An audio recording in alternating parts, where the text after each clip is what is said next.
How come we live in an open society with a lot of information and yet we know so little?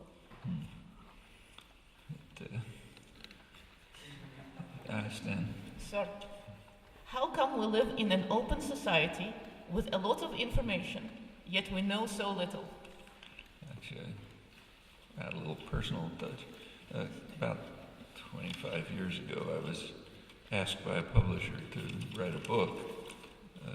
Finally came out with a different publisher called Knowledge of Language. The reason it came out with a different publisher was because I included in the book one chapter that the original publisher refused to publish. It was in part about this question. Most of the book was about what I call Plato's problem, the problem of how we know so much with so little information. The last chapter was about something I called Orwell's problem, this one. How come we know so little with so much information? So those are the last, and then I went on and gave the reasons. It's not very profound.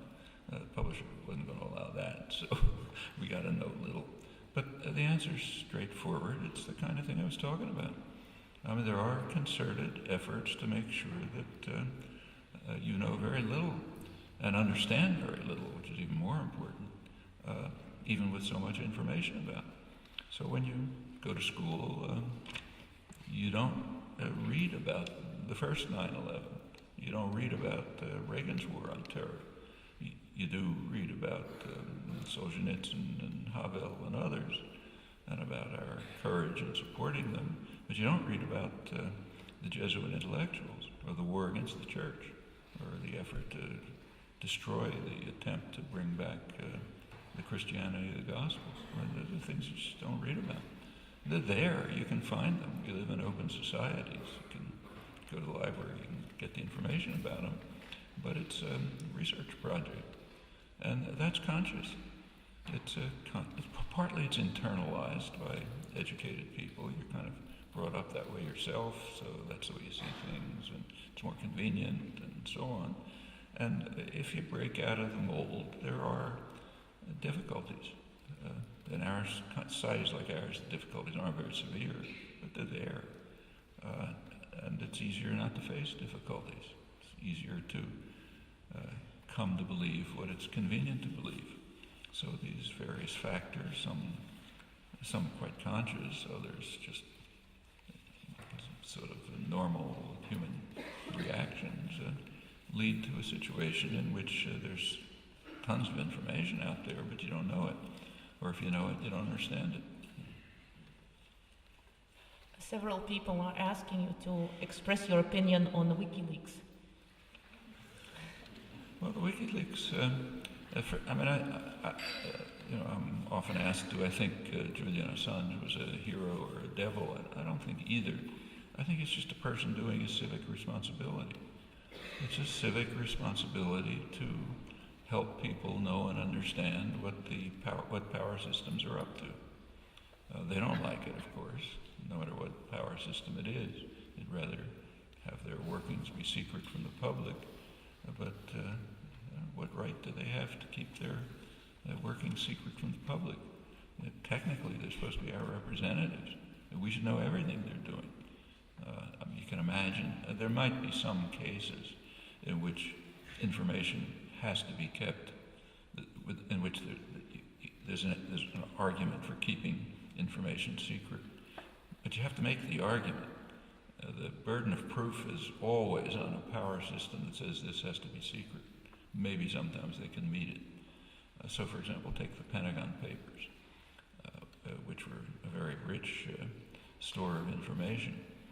Dan Ellsberg, who released them, did keep one volume. He did not. There was one volume he didn't give to the press. I was one of the people who distributed the papers. A couple of the friends of his. So we had the volume. I was able to read it, but we didn't give it to the press.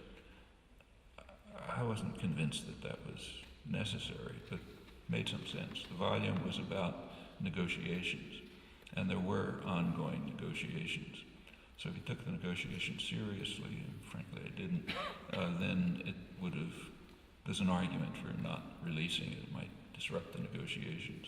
But an argument has to be given. And it's very rare that that burden can be met.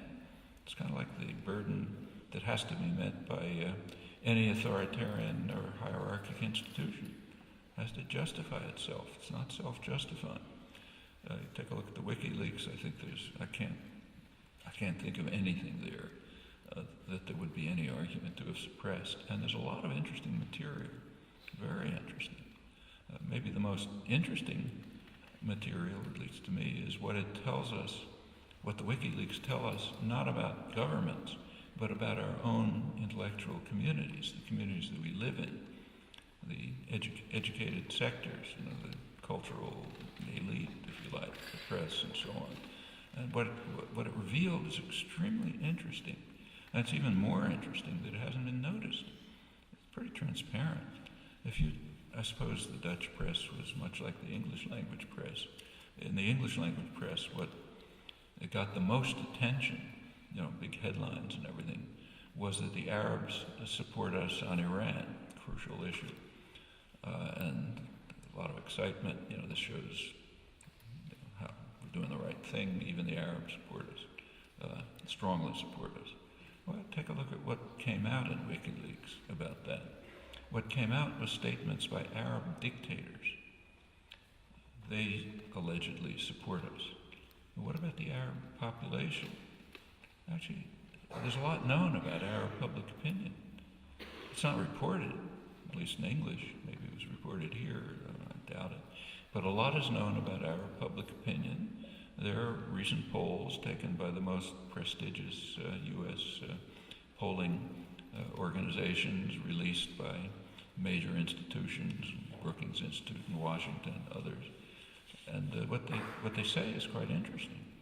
They, for example, in Egypt, 90% of the public think their worst enemy is the United States. The figures are pretty similar for the whole region, the United States and Israel, which are regarded correctly as about the same thing. So, on the order of 80 to 90% throughout the region say that's the main threat. And what about Iran? 10% think Iran is a threat. In fact, support for Iran, or rather hatred for Western policy, is so extreme that a large majority think that the region would be better off if Iran had nuclear weapons. In Egypt, 80%. The Arabs support us. Yeah, the Arab dictators. And what matters to the editorial writers and the commentators and the public intellectuals and so on is that the dictators support us. If the population strongly opposes us, who cares? As long as they're quiet, as long as you can keep them under control, who cares? Now that reveals an attitude towards democracy which is extremely significant. It indicates pretty strikingly the extent to which democracy is absolutely hated by educated sectors that have any connection to power or privilege. And it's very relevant to, incidentally, this is not the first time this has been true. This has been true for decades, and there's plenty of evidence about it. But again, it's not what you're likely to be taught in school or reading the newspapers and so on. But you can find it out, and you've learned something about yourselves. That's really important. Knowing yourself is quite important. That's why that bad guy drank the hemlock.